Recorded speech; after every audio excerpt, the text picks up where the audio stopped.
Hello students, as far as last lecture was concerned, we have started regarding structure of a C program. So now today we are going to start with user defined function. How to define it, how to make use of user defined function in your program. Actually basically first we are writing a very basic program in C.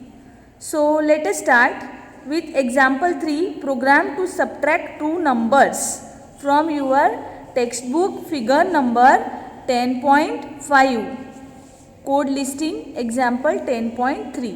ठीक है, तो सबसे पहले हम आते हैं यहाँ पे. एक कौन सा स्टेटमेंट होता है जो कंपल्सरीली लिखना है, वो है #include stdio.h. ये हर एक प्रोग्राम में आएगा ही, दिस इज कंपल्सरी पार्ट. अब ये जो आप स्लैश और स्टार और इसके बीच में लिखा हुआ स्टार और स्लैश, ये दोनों चीज़ जो prototype statement of function subject ये लिखा हुआ दिख रहा है, ये है कमेंट जो कि आपके प्रोग्राम में आएगा नहीं, ये यूज़र को समझने के लिए है. ठीक है, ओके. आगे आइए, यहाँ पर एक फंक्शन लिखा है इंटीजर सब्ट्रैक्ट इंट. अब ये सब्ट्रैक्ट नाम का जो है ये फंक्शन है और इंट ये रिटर्न टाइप है इसका.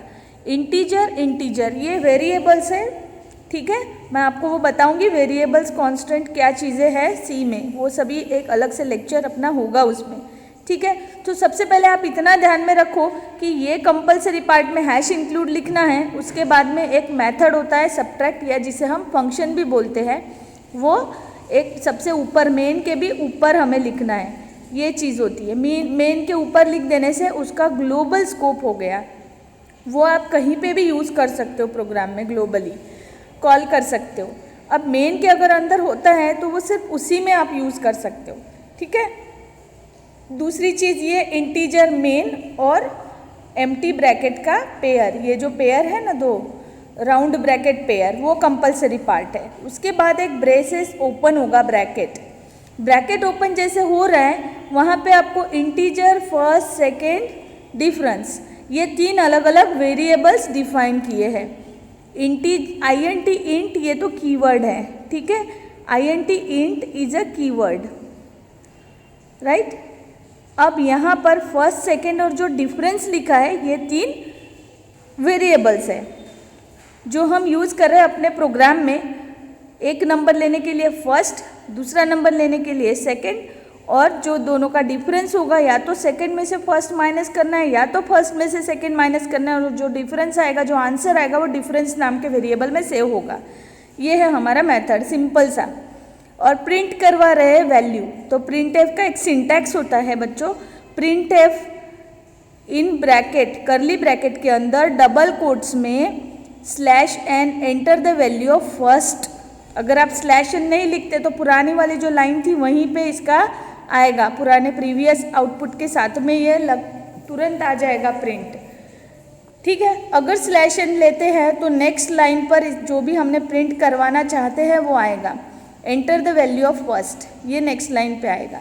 उसके बाद है स्कैनएफ से क्या होता है, प्रिंटएफ और स्कैनएफ ये दो इनपुट और आउटपुट स्टेटमेंट्स है.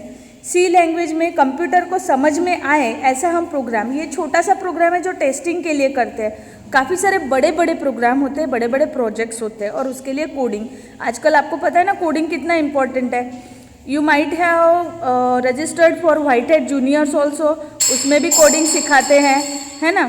तो ये जो कोडिंग का पार्ट है वो अपने जो प्रोग्रामर होते हैं उनके हाथ में होता है कि किस तरह का आउटपुट चाहिए और कैसा देना है. तो ये सिंपल सा प्रोग्राम यही डिफाइन कर रहा है बच्चों.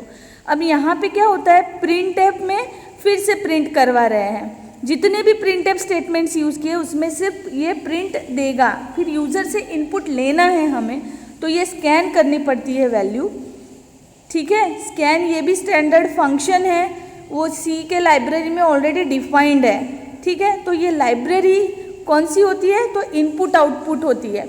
इनपुट आउटपुट मतलब stdio और .h हेडर फाइल हमने इसीलिए इंक्लूड किया है ताकि इसके अंदर जो स्टैंडर्ड डेफिनेशंस दी हुई है उसे हम लोग अपने प्रोग्राम में यूज़ करें. Directly we are using this statements और functions out of that library. ठीक है, ये हेडर फाइल इंक्लूड करने की वजह से हम यूज़ कर पा रहे हैं उसे. That is the significance. समझ में आया?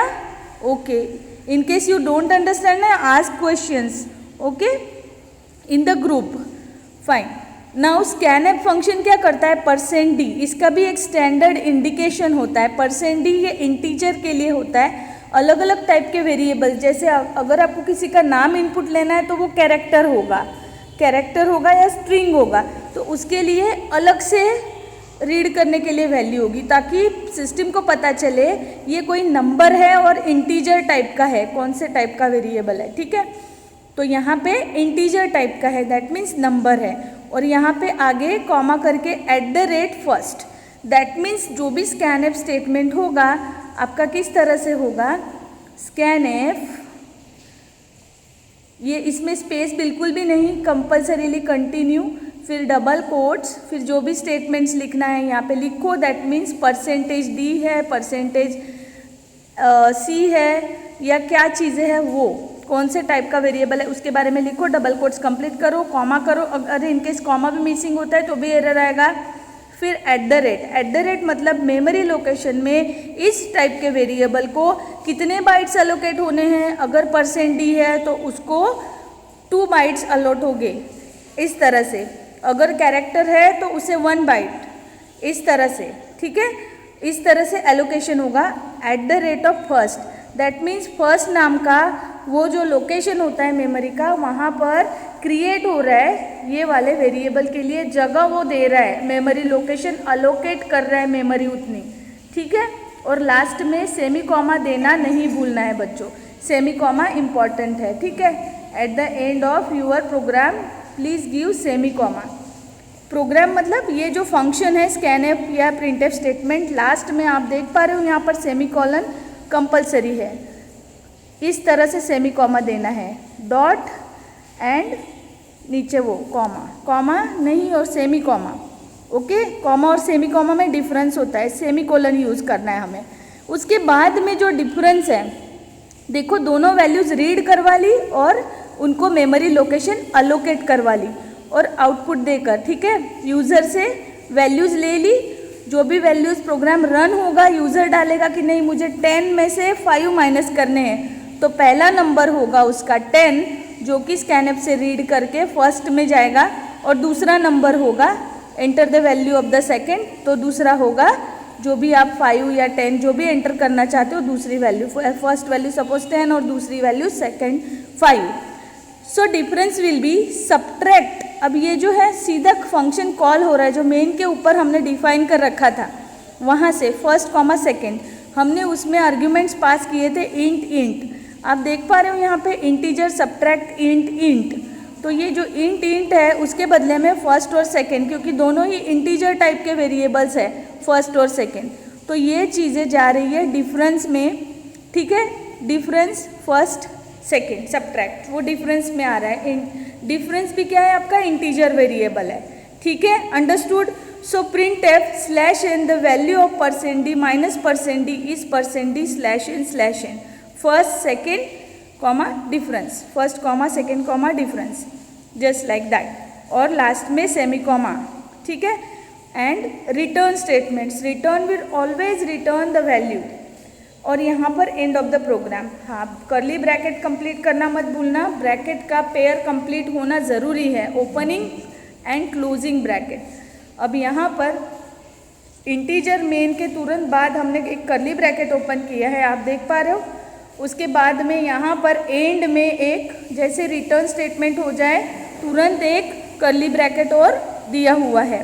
Beginning of the user defined function other than main, अगर हम अदर देन मेन सोचते हैं तो यहाँ पर एक फंक्शन का डेफिनेशन देना होता है, क्योंकि हम डायरेक्ट वहाँ पे डिफाइन कर रहे हैं लेकिन उसका डेफिनेशन कहीं नहीं है कि वो फंक्शन करता क्या है, तो उस फंक्शन का डेफिनेशन यहाँ पे दिया हुआ है।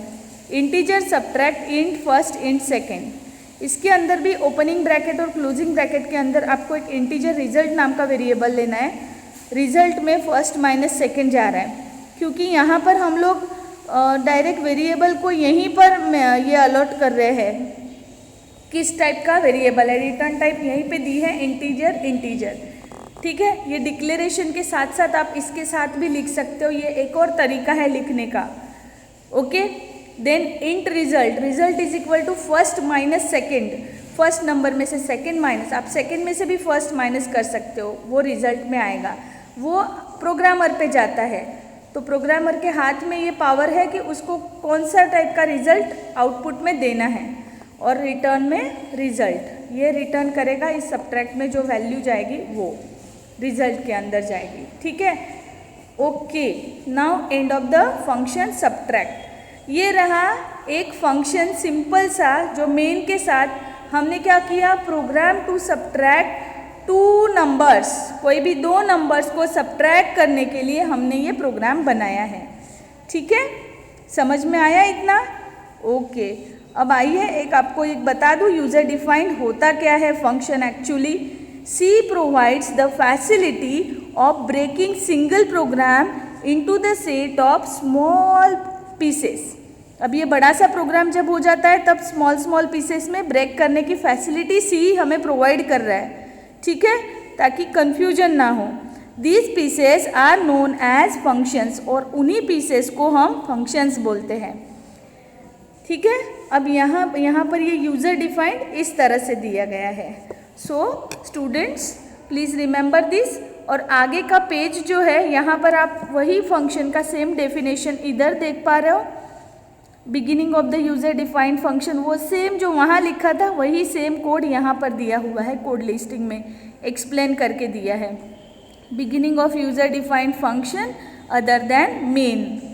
ओके, अब अगर आपको मेन फंक्शन में लिखना है तो ये मेन फंक्शन के अंदर उस फंक्शन को हमने सिर्फ कॉल किया है, सब्ट्रैक्ट वाले फंक्शन को ये कॉल किया है, डिफरेंस के साथ इधर यूज़ किया, difference equal to subtract -1, sorry first comma second. यहाँ पे कोई भी माइनस साइन यूज़ नहीं की। क्या आप देख पा रहे हो ये मेन फंक्शन में कहीं पे भी माइनस साइन यूज़ है? नहीं। क्यों? क्योंकि आपने सिर्फ सब्ट्रैक्ट नाम का फंक्शन वहाँ से कॉल किया है जो अलग से ऊपर डिफाइन किया हुआ था। ऊपर मतलब यहाँ पर अलग से मेन के ब्रैकेट के बाहर ये अलग से सब्ट्रैक्ट वाला, इसमें ये माइनस साइन सब्ट्रैक्शन वाला एक्चुअल मेथड यहाँ पे हो रहा है। हमने सिर्फ ये नाम यूज़ किया सब्ट्रैक्ट। इसी तरह से आप एडिशन के लिए प्रोग्राम मुझे लिखकर बताओगे। कौन सा करना है आपको?